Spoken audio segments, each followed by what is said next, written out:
प्यारे बच्चों, इससे पूर्व की कक्षा में हमने महाकवि सूरदास के भ्रमर गीत से संबंधित पद संख्या 4, 5 और 6 की व्याख्या को पढ़ा था और समझा था। आज हम लोग इस वीडियो के माध्यम से पद संख्या 7, 8 और 9 की व्याख्या पढ़ेंगे और समझेंगे। तो सबसे पहले आप लोग पद संख्या 7 पर ध्यान दीजिए।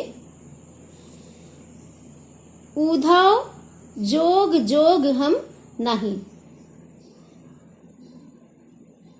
अबला सार ज्ञान कह जाने कैसे ध्यान धराही, तेई मूदन नयन कहत हो हर मूरत जिनमाही, ऐसी कथा कपट की मधुकर हम तय सुनी न जाही।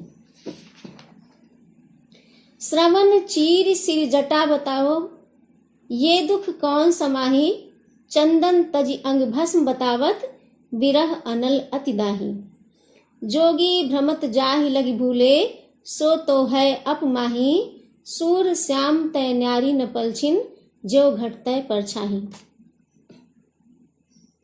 सबसे पहले इस पद में आए हुए कठिन शब्दों को आप लोग देखिए। प्रथम पंक्ति में जोग शब्द 2 बार आया है। दोनों शब्दों के 2 अर्थ हैं। यमक अलंकार का बड़ा ही सुंदर प्रयोग किया है कवि ने। एक जोग का अर्थ है योग साधना और एक जोग शब्द का अर्थ है योग्य। मधुकर भौरे को कहते हैं। यहां इस पद में उद्धव जी को मधुकर कहकर के संबोधित किया गया, क्योंकि जैसा कि हम पहले ही इसके पहले की कक्षा में बता चुके हैं कि भ्रमर गीत, उस प्रसंग का नाम ही भ्रमर गीत। श्रवण माने कान, सार ज्ञान मतलब ब्रह्म ज्ञान, अपमाही माने अपने ही भीतर, भस्म योगी के द्वारा लगाए जाने वाली भस्म,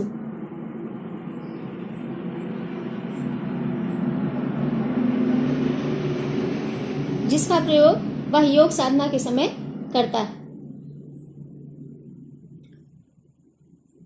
घट माने शरीर।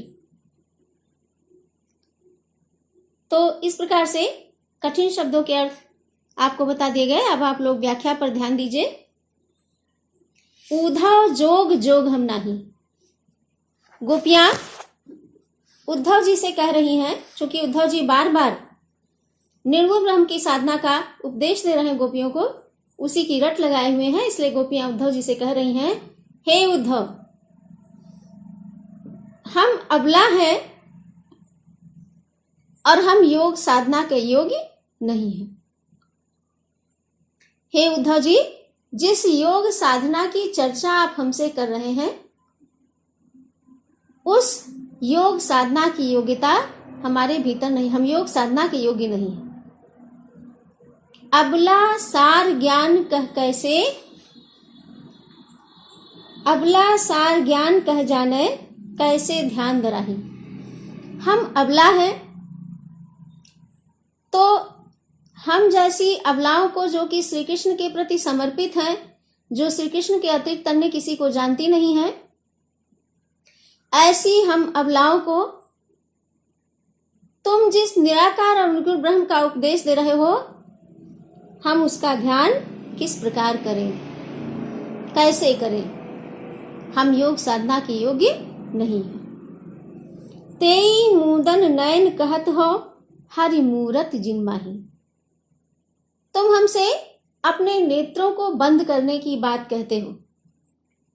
तुम्हारा ये कहना है कि हम योग साधना करें, आसन लगाकर बैठे, अपने नेत्रों को बंद करके ध्यान करें और उस निराकार ब्रह्म का ध्यान करें, जिसके विषय में तुम हमसे बता रहे हो। तो भला बताओ, हमारे नेत्रों में तो श्री कृष्ण की छवि बसी हुई है, हर की मनमोहनी, मन को मुग्ध कर देने वाली मूर्ति बसी हुई है। ऐसी स्थिति में हम अपने नेत्रों को बंद करके निर्गुण और निराकार की साधना किस प्रकार करें। ऐसी कथा कपट की मधुकर हम तय सुनी न जाही। तो हे मधुकर के माध्यम से उद्धव जी को संबोधित कर रही हैं, भौरे के माध्यम से। हे उद्धव जी, हे भ्रमर, हे मधुकर, हम इस प्रकार से छल और कपट से भरी हुई तुम्हारी जो योग की कहानी है उसको सुनने में असमर्थ है। हमसे वो तुम्हारी योग की कहानी सुनी नहीं जाती। श्रवण चीर सिर जटा बधावहु, ये दुख कौन समाही। तुम हमसे योग साधना अपनाने की बात कह रहे हो, और योग साधना अपनाने के लिए हमको अपने कानों को उसी प्रकार से चीरना पड़ेगा जिस प्रकार से योगी योग साधना को अपनाने वाले अपने कानों को चिरवाते हैं, और हमको भी सिर पर वैसी ही जटा बांधनी पड़ेगी। और हम हैं अबला, हम स्त्रियां हैं, हम गोपियां हैं, नारी हैं, और तुम हमसे योगियों के समान कानों को चिरवाने के लिए, सिर पर जटाएं बांधने के लिए कहते हो। तो ऐसा दुख हम किस प्रकार से सहन करें, ऐसा कष्ट हम किस प्रकार से सहन करें। चंदन तज अंग भस्म बतावत, बिरह अनल अति दाही। एक तो हम पहले से ही श्री कृष्ण के विरह में जल रहे हैं, श्री कृष्ण के विरह में हमारा शरीर तप रहा है, और उसके बाद ऊपर से तुम क्या कहते हो कि हम चंदन का परित्याग करके अपने अंग में भस्म लगा लें। तो चंदन लगाने से तो कम से कम शरीर की तपन कुछ जाने की संभावना रहती है, शरीर को शीतलता प्राप्त होने की संभावना रहती है, और भस्म तो ज्वलनशील है। ऐसी स्थिति में यदि हम चंदन का त्याग करके अपने अंगों पर भस्म लगाएंगे तो इससे हमारे शरीर का वह जो विरह ताप है वह और अधिक बढ़ जाएगा। उस विरहाग्नि में हम और अधिक जलने लगेंगे। जोगी भ्रमत जाहि लगी भूलै, सो तो है अपमाही। तो योगी लोग जिस ब्रह्म को प्राप्त करने के लिए चारों तरफ भ्रमण करते रहते हैं, जिस ब्रह्म को प्राप्त करने के लिए भ्रमित होकर के चारों तरफ चक्कर लगाते हैं, योगी फेरा लगाता है, चक्कर लगाता है, तो वह परम ब्रह्म तो वास्तव में हमारे भीतर ही निवास करता है। सो तो है अपमाही, वो तो अपने ही भीतर समाया हुआ है, अपने ही भीतर निवास करता है। अपने भ्रम के कारण योगी इधर उधर उसको ढूंढते हुए, खोजते हुए भटकता रहता है। सूर श्याम तय न्यारी न पलछिन, जो घटतय परछाही। तो हे उद्धव, हम एक पल के लिए भी, एक क्षण के लिए भी श्री कृष्ण से उसी प्रकार पृथक नहीं हो सकती हैं जिस प्रकार से घट यानी शरीर से उसकी परछाई पल भर भी, क्षण मात्र भी उससे अलग नहीं हो सकती, उससे पृथक नहीं हो सकती। उसी प्रकार हम भी अपने आराध्य श्री कृष्ण से पल मात्र के लिए पृथक नहीं हो सकती। इसलिए हे उद्धव जी, आप जिस योग साधना की बात हमसे कह रहे हैं, हमसे जिस योग चर्चा की संबंध में बता रहे हैं, हमको योग के ज्ञान का परिचय करा रहे हैं, योग ज्ञान से परिचित कराना चाहते हैं, अवगत करा रहे हैं, हम उस योग साधना के योग्य नहीं है। आगे पद संख्या 8 पर ध्यान दीजिए। लरिकाई को प्रेम कहो अली कैसे छूटत, कहा कहो ब्रजनाथ चरित अंतर्गति लूटत। वह चितवनी वह चाल मर, वह मुस्कानी मंद धुनि गावनी, नटवर भेष नंदन को वह विनोद वह बनते यावनी। चरण कमल की सौह करती हो, यह संदेश मोहि विष सम लागत। सूरदास पल मोहि न बिसरत, मोहन मूरति सोवत जागत। इस पद में गोपियों ने श्री कृष्ण के प्रति अपने अनन्य प्रेम की भावना को व्यक्त किया है और उद्धव को यह समझाने का प्रयास किया है कि हमारा और श्री कृष्ण का जो प्रेम है, जो आत्मीयता है, जो लगाव है, वो प्रथम दृष्टया हो जाने वाला प्रेम नहीं है, एक दृष्टि पड़ते ही उत्पन्न होने वाला प्रेम नहीं है, बल्कि हमारा उनका प्रेम तो बचपन का है। बहुत पुराना प्रेम है, एक दिन दो दिन का प्रेम नहीं है, वर्षों पुराना प्रेम है, इसलिए उसको छोड़ सकना संभव नहीं है। तो पद में आए हुए कठिन शब्दों पर सबसे पहले आप लोग ध्यान दीजिए। लड़काई माने बचपन, अली माने भौरा, वही उद्धव जी के लिए संबोधन किया गया। अंतर्गति माने मन के भीतर का जो आनंद है, हृदय के भीतर की जो गति है, हृदय के भीतर का आनंद। चितवनी माने जो श्री कृष्ण जी की तिरछी दृष्टि थी, मनोहर, मन को मोह लेने वाली। धुनि माने धुन, सौह माने सौगंध, बिसरति माने भूल जाना।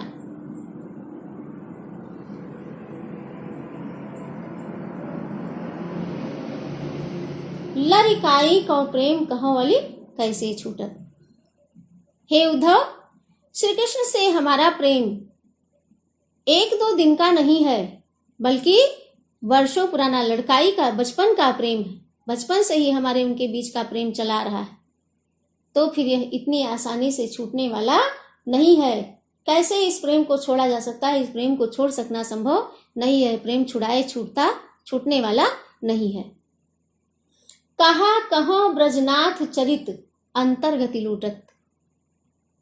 हे उद्धव, हम किस प्रकार से आपको बताएं, कैसे बताएं कि कृष्ण का जो चरित्र है, हम भीतर ही भीतर अपने हृदय के भीतर एक एक पल उनके उस चरित्र के आनंद को महसूस करते रहते हैं, अंदर ही अंदर उस आनंद को लूटते रहते हैं, प्राप्त करते रहते हैं सदा। ऐसे में जब एक एक पल जो उनके साथ बीता हुआ है वह अंतरात्मा को परमानंद प्रदान करने वाला है, तो उसको भूल सकना अंतरात्मा के उस आनंद को लुटाने जैसा है। इसलिए हे उद्धव, श्री कृष्ण के साथ हमारा प्रेम लड़कपन का है, बचपन का प्रेम है, यह छुड़ाने से छूटता नहीं है।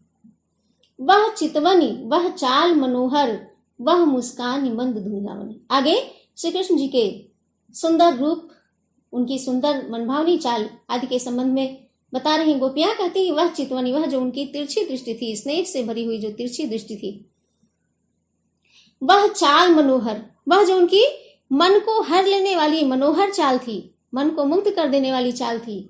वह मुस्कानी, अधरों पर जो मंद मनमोहक मुस्कान बिखरी रहती थी। वह बनते आवन, वह मुस्कानी मंद धुन गावन।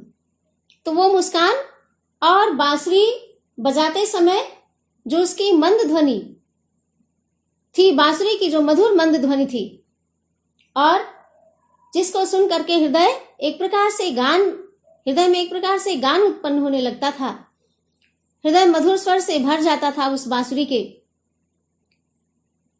नटवर भेष नंद नंदन को, वह विनोद वह बनते आवन। किस प्रकार से कभी कभी हमको रिझाने के लिए वह नटवर नागर का वेश धारण कर लेते थे। तो वह जो लीलाधारी वेश था, किस प्रकार से वह सबको विनोद प्रदान करते हुए, सबके मन को रिझाते हुए, सबके मन को आनंदित करते हुए वन से आते थे। गोचारण के उपरांत वन से वापस लौट करके आते थे।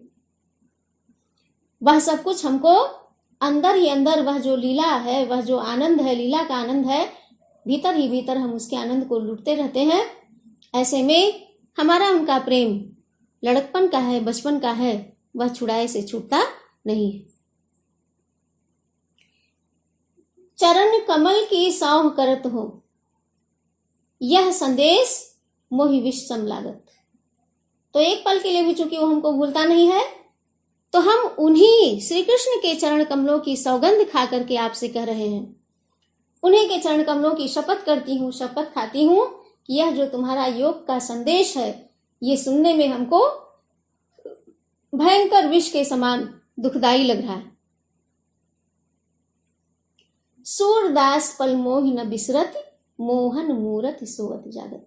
क्योंकि हमको एक पल के लिए भी, चाहे हम सो रहे हो या जग रहे हो, सुप्तावस्था में, जागृतावस्था में, प्रतिपल प्रतिक्षण एक पल के लिए भी मनमोहन की वह मोहनी मूर्ति भूलती नहीं है। चाहे हम सोते रहें तब भी उनकी मूर्ति नहीं भूलती, मन को मोहित कर देने वाली। जागते रहें तब भी नहीं भूलती है, तो एक पल के लिए भी हमको उनकी वह मूर्ति भूलती नहीं है। इसलिए हे उद्धव, तुम यह जान लो कि हमारा उनका प्रेम एक दिन दो दिन का प्रेम नहीं है, थोड़े दिनों का प्रेम नहीं है, बल्कि बचपन का प्रेम है। इस रूह छुड़ाए से छूटता नहीं। पद संख्या 8 के उपरांत आप लोग पद संख्या 9 पर ध्यान दीजिए। यह जो पद है, पद संख्या 9, यह सूरदास जी के दृष्टिकूट पद में गिनती इसकी होती है। दृष्टिकूट पद है। दृष्टिकूट पद उसे कहते हैं जिसमें अर्थ थोड़ा दूर से निकलता है। तो इस पद में उद्धव जी के ऊपर व्यंग किया है। गोपियों ने किस प्रकार से उनको अपनी बातों से छकाया है, बड़े ही रोचक ढंग से व्यंग्यात्मक शैली में दृष्टिकूट पद के माध्यम से सूरदास जी ने व्यक्त किया है। पद संख्या 9 पर ध्यान दीजिए आप लोग। कहत कत परदेसी की बात, मंदिर अरध अवधि बधि हमसो, हरि आहार चली जात। ससि रिपु बरस सूर रिपु जुगबर, हर रिपु कीन्हो घात। मघ पंचक लय गयो सांवरो, तातय अति अकुलात। नखत वेद ग्रह जोरी अर्ध करी, सोई बनत अखात। सूरदास बस भई विरह के, कर मीजय पछतात। तो पूरे पद की व्याख्या समझाने से पहले आप लोग कुछ इसके जो खास अर्थ हैं, जो कुछ खास बातें हैं, उनको जान लीजिए। कविता की पद की दूसरी पंक्ति में आया है मंदिर अरध।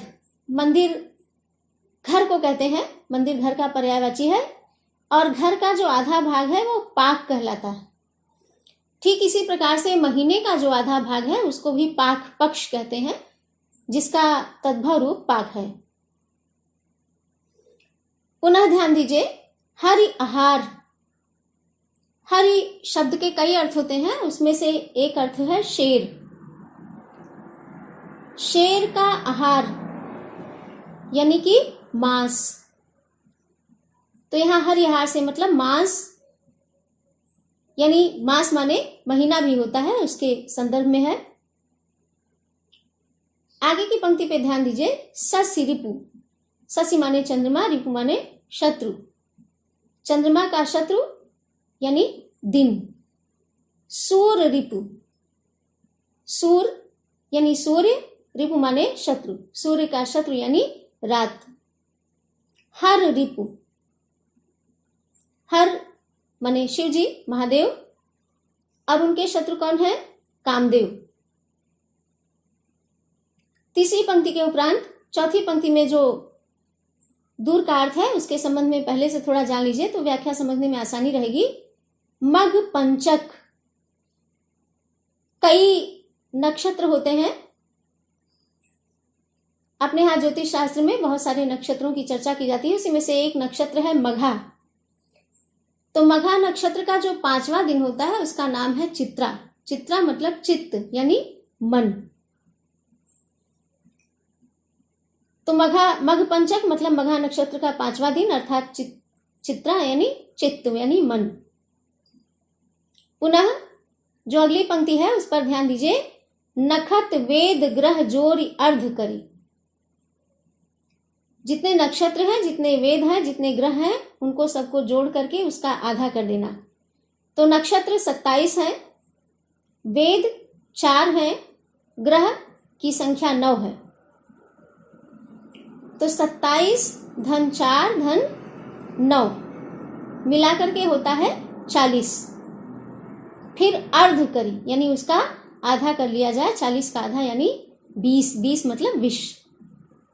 तो इसके जो दूर के अर्थ निकलने वाले शब्द हैं उनको मैंने आपको बता दिया है। अब आप लोग व्याख्या पे ध्यान दीजिए। कहत कत परदेसी की बात, कह रही हैं गोपियां उद्धव जी से कि हे उद्धव, आप उस परदेसी की बात हमसे क्या करते हैं, उस परदेसी के संबंध में क्या कहते हैं। मंदिर अरध अवधि बधि हमसु, मंदिर अरध अवधि, मंदिर के आधे भाग यानी पाठ की अवधि हमसे कह करके गए थे। अर्थात जाते समय, ब्रज से मथुरा जाते समय उन्होंने हमको एक पक्ष यानी 15 दिन में आने का वचन दिया था। 15 दिन में आने की बात कही थी, लेकिन हरि आहार चल जात। लेकिन यहाँ तो स्थिति यह है कि पूरा 1 मास का समय बीत गया है। हरिहार यानी सिंह का हार अर्थात मास, तो 1 मास का मतलब 1 महीने का समय बीत गया है और अभी तक वापस लौट करके नहीं आए हैं। ससि रिपु बरस सूर रिपु जुगबर हर रिप कीन्हो घात। तो उनके विरह में, उनके वियोग के कारण हमारा जो दिन है, ससि रिप यानी दिन, हमारा 1 दिन का समय 1 वर्ष के समय के समान व्यतीत हो रहा है। सूर रिपु जुगबर, और सूर्य का शत्रु यानी रात, 1 रात का समय हमारे लिए 1 युग के समय के समान लंबा हो गया है। अर्थात दिन का समय, 1 दिन का समय हमारे लिए 1 वर्ष के समय के समान कष्टदायी और लंबा बन गया है श्री कृष्ण के विरह में। और ठीक इसी प्रकार 1 रात का समय 1 युग के समय के समान लंबा हो गया है। हर रिपु कीन्हो घात, और उसके ऊपर से हर के शत्रु यानी महादेव के शत्रु कामदेव भी हमारे ऊपर घात लगाए हुए हैं, हमारे ऊपर आक्रमण करना चाहते हैं। मघ पंचक लय गयो सांवरो ताते अति अकुलात। हम क्या कहें, मघा नक्षत्र का 5वां दिन अर्थात चित्रा अर्थात चित्त मन, यानी हमारे मन को श्याम सुंदर अपने साथ लेकर के चले गए हैं। इसीलिए हम बहुत अधिक व्याकुल हैं, हमारा हृदय बहुत अधिक व्याकुल है। हम अत्यधिक व्याकुलता का अनुभव कर रहे हैं क्योंकि हमारे हृदय को, हमारे मन को अपने साथ लेकर के चले गए। नखत वेद ग्रह जोर अर्ध करी सोई बनत अखात। तो अब श्री कृष्ण के वियोग में हमारी स्थिति यह है कि हम नक्षत्र वेद ग्रह उसको जोड़ करके, उसका आधा करके अर्थात विष खाने की स्थिति में आ गई हैं। हमारे पास एक ही रास्ता है कि हम विष खा करके मर जाएं, और कोई मार्ग हमारे पास शेष नहीं बचा है। सूरदास बस भई विरह के कर्मी जय पश्चात। इस प्रकार से उद्धव से इतना कहते कहते गोपियां श्री कृष्ण के विरह के वश में हो गई। विरह के दुख के कारण हाथ मल करके पश्चाताप कर रही हैं कि हमने अनायास ही उनसे प्रेम किया, हमको उनसे प्रेम करना नहीं चाहिए था। तो इस प्रकार से हमने भ्रमर गीत के पद संख्या 6, पद संख्या 7, 8 और 9 की व्याख्या आज इस वीडियो के माध्यम से समझी है। वीडियो से संबंधित प्रश्नावली आपको अगली कक्षा में आपके वीडियो के साथ पुनः प्रस्तुत की जाएगी। पहले एक बार आप लोग इस वीडियो को ध्यान से देखिए, अपनी पाठ्य पुस्तक खोलकर एक एक पंक्ति पढ़ते हुए व्याख्या को समझिए, और अगली कक्षा में पुनः हम लोग